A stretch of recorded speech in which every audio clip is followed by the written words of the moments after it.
Coucou tout le monde, contente de vous retrouver aujourd'hui pour un petit coin lecture, pour changer un peu, pour vous faire un retour sur un livre que j'ai lu. Donc là vous voyez ici La magie de la lune de Rachel Patterson, avec pour nous accompagner deux pierres de lune, une pierre de lune blanche opaque et une pierre de lune, moi que j'appelle noire ou sombre. Voilà, deux belles pierres de lune pour nous accompagner pour cette jolie vidéo. Alors, je reviens sur ce livre qui m'avait été offert d'ailleurs, qui m'a été offert pour Noël. La magie de la lune. Alors, vous voyez qu'il a un peu souffert parce que je l'ai tellement potassé ce livre. Et qu'est-ce que je vais vous dire? Déjà, en gros, je vais vous dire que j'ai adoré. Je me suis régalée. Alors, je vais quand même vous donner un aperçu de ce qui est indiqué derrière. Ce livre est une introduction au travail sur les phases de la lune, sur ce qu'elles sont, sur la façon de vivre en harmonie avec l'année lunaire et d'utiliser tous les pouvoirs magiques qu'elle procure. Elle contient les bases du cycle lunaire, les représentations et correspondances de chaque phase, quels rituels pratiquer et quand, et inclut également un regard sur l'année lunaire, les divinités lunaires, les méditations, les rituels, les sorts liés à la lune, des noms lunaires, les arbres lunaires, les recettes liées à la lune. Alors c'est vrai que ce bouquin, si vous êtes intéressé par la lune et que vous connaissez, que vous avez envie d'apprendre, je trouve qu'il est très bien. Il est très bien pour commencer, pour nous mettre un peu l'eau à la bouche, comme on dit, parce que moi j'avais l'intention de me pencher un peu sur tout ce qui était l'astrologie. Et je me suis dit que déjà, il fallait peut-être que j'apprenne à plus approfondir un peu la lune. Et vraiment, ce bouquin, je trouvais qu'il est très bien fait. Alors, on a, c'était aux éditions d'Anaé. Ça, je ne l'ai peut-être pas précisé. Donc, on a la biographie de l'auteur et on a le sommaire. Alors, ce que j'ai bien apprécié dans ce livre, c'est qu'on nous parle vraiment de la lune, mais dans tous ses états, je veux dire la lune, dans toutes ses phases. On passe par toutes les phases. Donc la lune, on parle de la lune en général, bien sûr. Donc avec la lune, l'introduction sur l'astre en lui-même. Ensuite, on nous parle des cycles lunaires.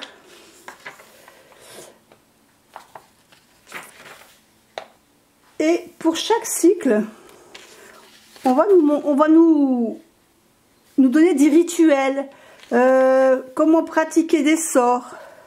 Alors pas des sorts dans le sens des sorts néfastes, c'est toujours des choses qui sont très bien attentionnées. Donc on nous parle de la lune croissante. Donc on vous explique ce que c'est que la lune croissante, ou quand est-ce qu'elle commence, quand est-ce qu'elle se termine, combien de temps elle dure. Ensuite, on vous parle pour toutes les phases lunaires, on vous parle de la couleur qui est liée à cette lune. Par exemple, ici, pour la lune croissante, on a les couleurs, le blanc, toutes les couleurs pastel et le rouge et l'argent. Donc, ces couleurs-là peuvent vous aider, par exemple, à choisir une bougie. Si vous voulez choisir une bougie pour faire un rituel, ben voilà, vous avez un exemple des couleurs que vous pouvez vous approprier. Ensuite, on nous parle des huiles, aussi des plantes et des huiles qu'on peut se servir pour votre rituel ou pour simplement décorer votre hôtel ou voilà, préparer une huile par exemple pour vous, simplement lors de vos rituels. On parle de cristaux qui peuvent accompagner soit des rituels ou soit simplement des cristaux que vous allez pouvoir mettre sur votre hôtel pendant la période de la lune croissante. Et on vous donne des recettes. Alors on vous donne des recettes d'huile, on vous donne des recettes d'encens. J'ai trouvé ça très, très intéressant à faire parce que des fois, on aime bien, par exemple, je ne sais pas si vous avez l'intention de méditer, par exemple, pendant un certain cycle de la lune, ben vous avez une recette d'huile, vous pouvez la faire. C'est des choses que l'on trouve facilement, qui sont très faciles à faire.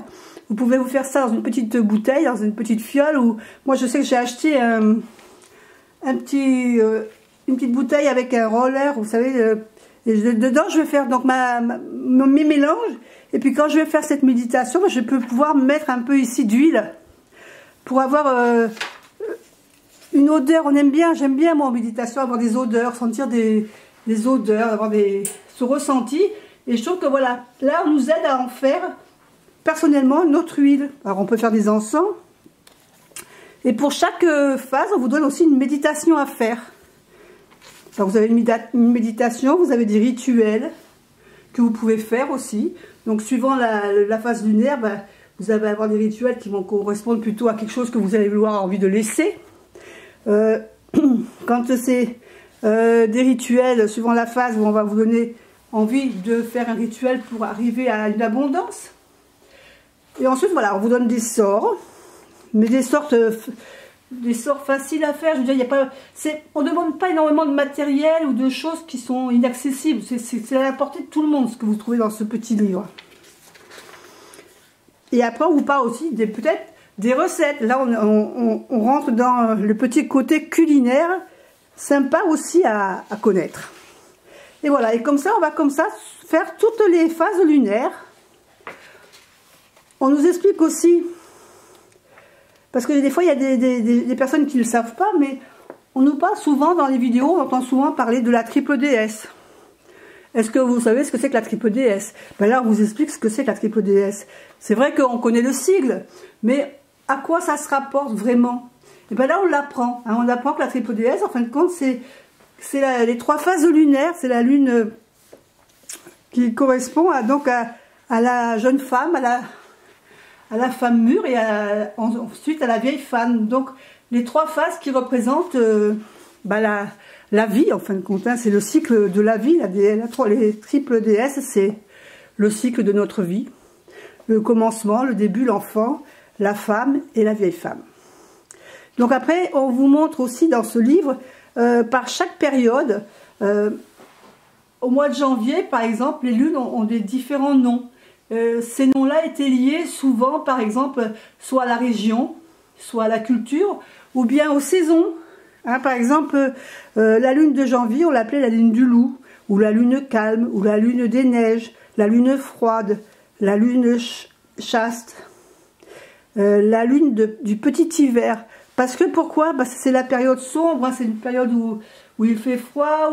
Donc, les noms de lune étaient liés un peu à ce que les gens vivaient à cette époque. Hein, avant, comme par exemple, on appelait la lune des chasses, cette lune qui est en septembre, parce que c'était la lune où il y avait les chasseurs qui commençaient à chasser le gibier.